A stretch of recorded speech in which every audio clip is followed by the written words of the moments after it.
The stars are open. Elon Musk and the SpaceX IPO. Unlocking growth. Expanding the mission. Investing in people. Building value for generations. There are moments in history when a single decision changes the trajectory of civilization. The SpaceX IPO is one of those moments. This is not simply the listing of a company on a stock exchange. This is the opening of a door that leads to the stars, to a planet waiting to receive us, to a world fully connected by satellite, and to the survival of the human species itself. The mission of SpaceX is to make humanity multiplanetary. The IPO is not a departure from that mission. It is the fuel that carries it forward. Elon Musk is not a single thing. Never mind PayPal and the financial prowess he showed there. He showed us he knows banking. He scaled that knowledge to become the financial architect who built Tesla into one of the most valuable companies on Earth, then channeled that leverage into rocket propellant. He is a rocket engineer who chose reusability when the industry chose waste. He is a robotics visionary who sees the machine not as a threat to human labor, but as a partner in human flourishing. He is a communications builder who wrapped this planet in Starlink and gave the unconnected world a voice. He is an artificial intelligence engineer who understands that intelligence, artificial or natural, must be guided by purpose, not by accident. He is, in the truest sense, a builder of civilizations. Unlocking growth. The SpaceX IPO is a capital event, and capital, when directed by vision rather than short-term appetite, is one of the most powerful forces of creation available to a civilization. Access to public markets means access to the world. The mission is no longer funded by the faith of a few. Millions of investors, large and small, become stakeholders in the most audacious engineering enterprise in human history. That is not dilution. That is expansion. This capital does not sit idle. It moves. It accelerates the Starship program. It funds the next generation of Falcon engines. It builds the infrastructure of a multiplanetary species. It pays the engineers who will solve problems no one has ever solved before. Growth, when it is rooted in mission rather than mere ambition, is not a luxury. It is a responsibility. Expanding the mission. SpaceX was founded on a single concept: to make humanity multiplanetary. Every rocket that reaches orbit is a proof of concept. Every Starlink satellite that delivers internet to a classroom in a mountain village or a hospital in a remote region is a demonstration that space is not an abstraction. It is infrastructure. The IPO expands the mission's reach. It scales the vision. It puts the tools of civilization building in more hands and more markets. Mars is not a fantasy. It is a destination with an address, a timeline, and an engineering team already at work. The path to Mars runs through sustainable operations, reliable launch cadence, and the kind of capital base that only public markets can provide. The world does not need to wait for government permission to become multiplanetary. The world needs SpaceX, investing in people. No rocket has ever launched on engineering drawings alone. Behind every mission is a team. SpaceX has built one of the most remarkable engineering cultures on Earth. Brilliant people choose SpaceX, not because the salary is the highest available, though it is competitive. They choose it because the mission is real, because the work matters, because at SpaceX you're not building a product line. You are building a future. The IPO creates equity, and equity creates alignment. When the people who design the engines, write the guidance software, and weld the fuel tanks are also shareholders, the mission becomes personal. The company's success is their success. The future they are building is also the future they own. The best talent on Earth wants to work on the hardest problems. SpaceX is where the hardest problems live. The IPO empowers SpaceX to attract, retain, and grow the people who will build what comes next. Long-term value. Elon Musk has never built for the next quarter. He builds for the next century. The shareholder who invests in SpaceX is not buying a return on this year's revenue.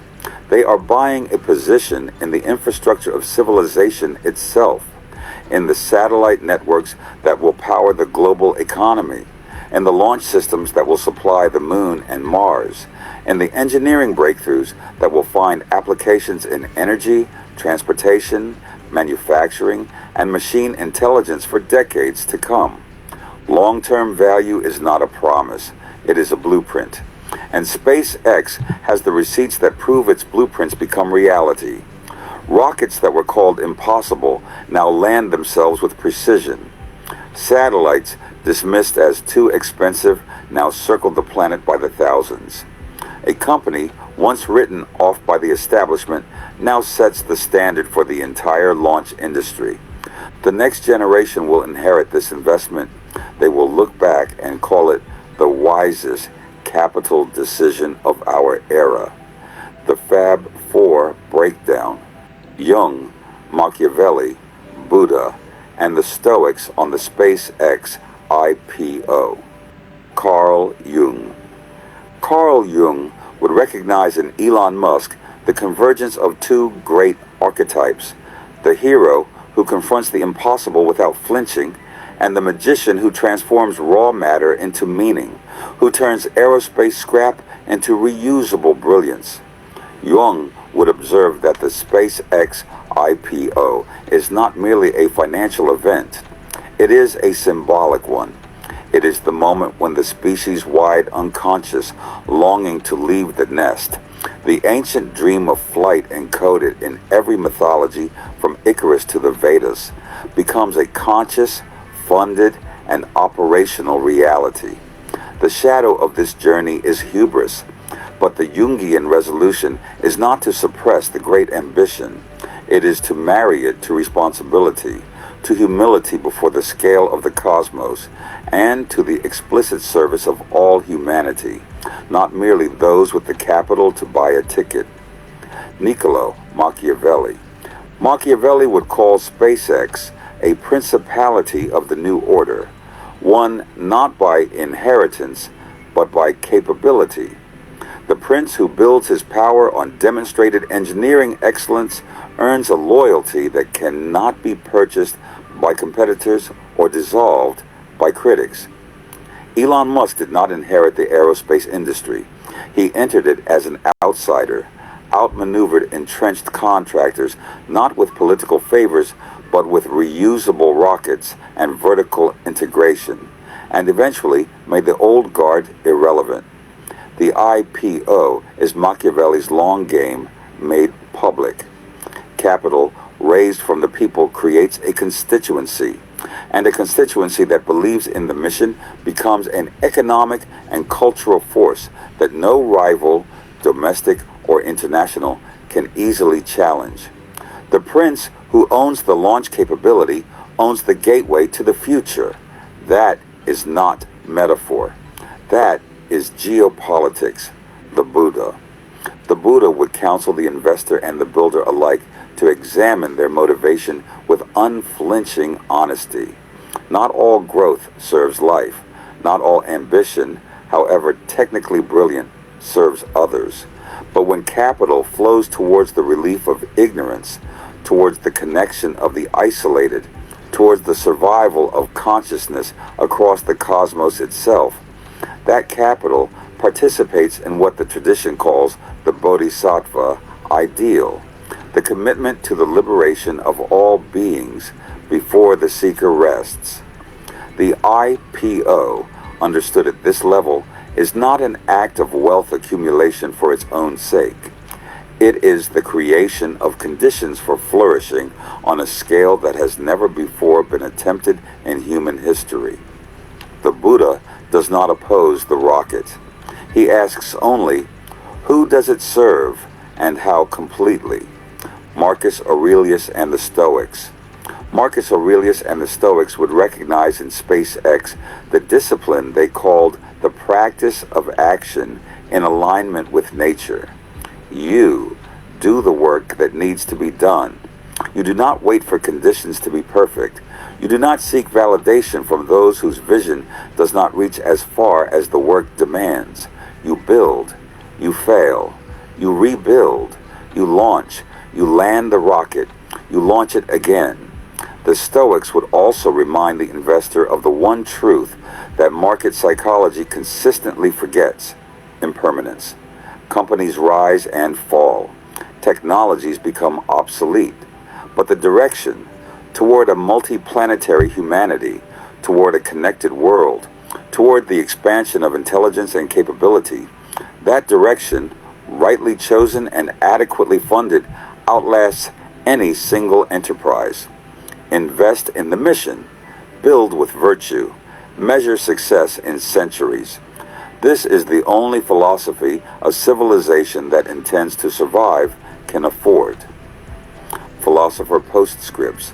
Carl Jung. The dream of flight is as old as humanity. What Musk has done is refuse to let it remain a dream. Niccolo Machiavelli. He who builds his principality on the impossible and then achieves it commands a loyalty that no rival can purchase and no critic can dissolve. The Buddha. When the motive is service and the means are capable, even the stars are not beyond reach. Ask not how far the rocket travels. Ask how many it carries. Marcus Aurelius. Do the work. Bear the cost. Launch anyway. Measure success in centuries. This is the only philosophy a civilization in crisis can afford. If this talk moved you, subscribe to Wisdom of Jung, Machiavelli, Buddha, and the Stoics for weekly talks that bring the ancient voices to the great questions of our time. Like this video and share it with someone who needs to hear what the Fab Four have to say about the future we are building together. Leave a comment below. Tell us which philosopher's perspective on the SpaceX IPO resonated most deeply with you. I will see you on the next video. Keep your head clear and stay loving.